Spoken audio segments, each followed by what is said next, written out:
Friday night, after we arrived in Washington, D.C., we ended up heading out to Georgetown. We had heard that there was going to be a party out there at Mr. Smith's.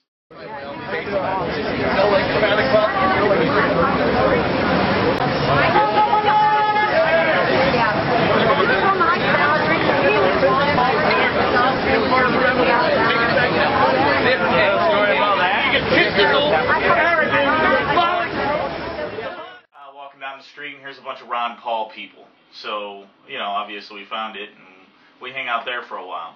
Apparently what had happened is they had reserved like the entire upstairs portion of Mr. Smith's bar, and we went up there. We ran into a couple of people. We ran into Campaign, who's been on our show before.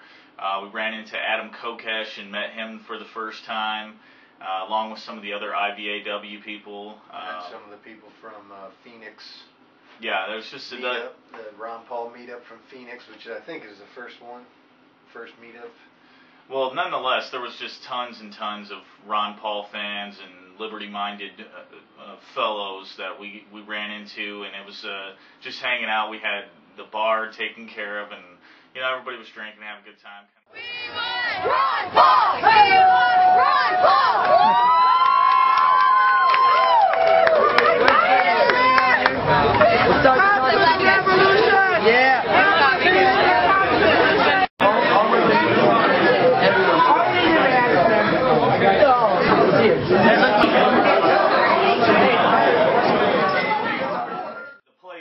Jam-packed with hundreds of people, and it is 1,000,000 degrees. It's humid. It's the middle, you know, the beginning of July, the middle of July, and it's just hot, and I'm sweating. So I finally get to a point where I decide I'm just going to go outside and hang out, get some fresh air, and see what's going on. So I walk outside, and you know, the people are out on the street handing out things, you know, trying to, you know, get the message out to just regular passersby.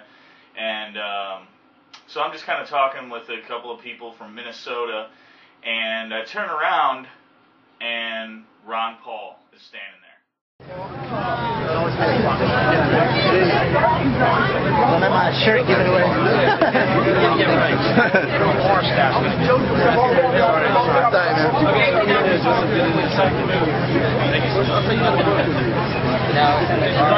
Right there?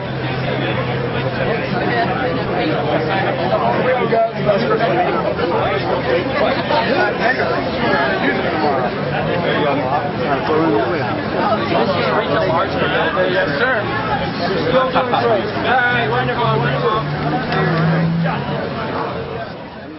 Of course, just as I'm coming around the corner, there's Ron Paul right there. So I'm standing right at the stairs as Ron Paul comes in, so I get to shake his hand once right there. And then, of course, he goes upstairs. Go ahead. Well, I just got to say in that point, and I walked around probably at the very exact same time that was going on, because Ron Paul's going up the stairs and Mike is standing at the bottom, and Mike has a look on his face like it's Christmas morning. I just seen Jesus. He just, I've never really seen Mike look like that. I mean, it is the best present you get on Christmas Day. That's what it looked like. And so we obviously everybody piles back in upstairs, and me and Mike get in aggressively right behind Ron Paul, so we get like choice positioning. And in the video that you're about to see, if you actually watch, if you look right behind Ron Paul, you can see us standing like right in front of him. Like, well, I'm not sure which one it is, but I'm like, if it's the one I'm thinking of, it's the like my head is like right above the bullhorn, and mine is like, and Jake's face is right at the end of the bullhorn. Yeah. So in the video, take a look right in the background. You can see Mike and Jake.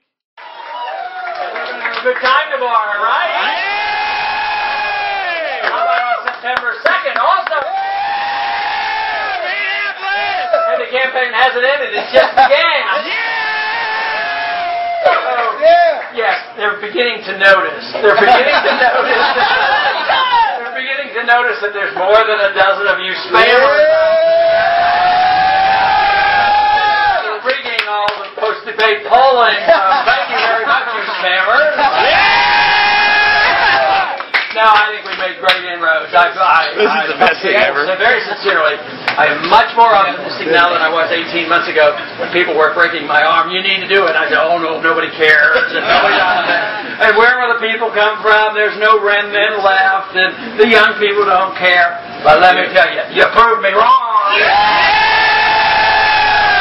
The only thing you've ever been wrong about. Well, you proved me wrong because I was sort of a little pessimistic. I thought it would take maybe another generation. I didn't think your generation was ready. Evidently, you're ready. You're ready because you've been forced to, because you look at how we've screwed things up. And you got all this debt and war and invasion of your privacy and the threats to the internet. We got to stop them. Yeah! No, but there is a lot of reason to be optimistic, and thankfully we still live in a country free enough where we can actually campaign on these views. So far, not get arrested.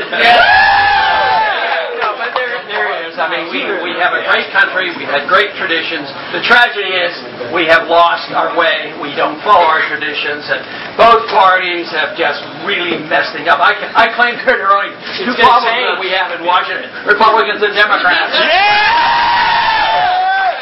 But we do have the message. We have the message, and that's the message of liberty. It's an American message. It's a constitutional message. And if we do the right things, we will prevail. The pain and suffering does not have to be prolonged. But we do know that there are consequences for what we have done in the last 20, 30, 40 years, living way beyond our means, and we have spent the next generation's inheritance. But there's no reason why we can't go back to work. Right now, though, all you have to do is look at financial markets on a daily basis.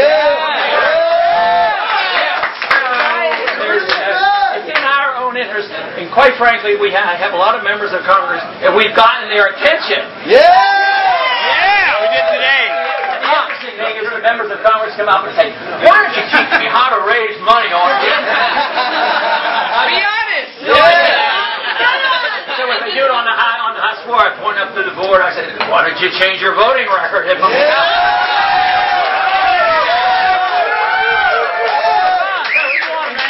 Problems, there's reason to be optimistic, and there's reason for us to continue the effort, whether it's tomorrow, the next day, or next week, or next month.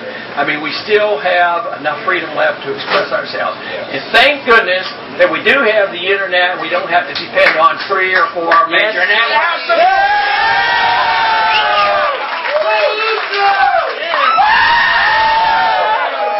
So there was this bold attempt, and they thought that all they had to do is let these views be expressed on a national stage. If they laughed and ridiculed and marginalized, and nobody would care. But guess what? There were a lot. They guessed wrong. That's right. I meet so many of you because I get my energy and I get my encouragement from you. I came from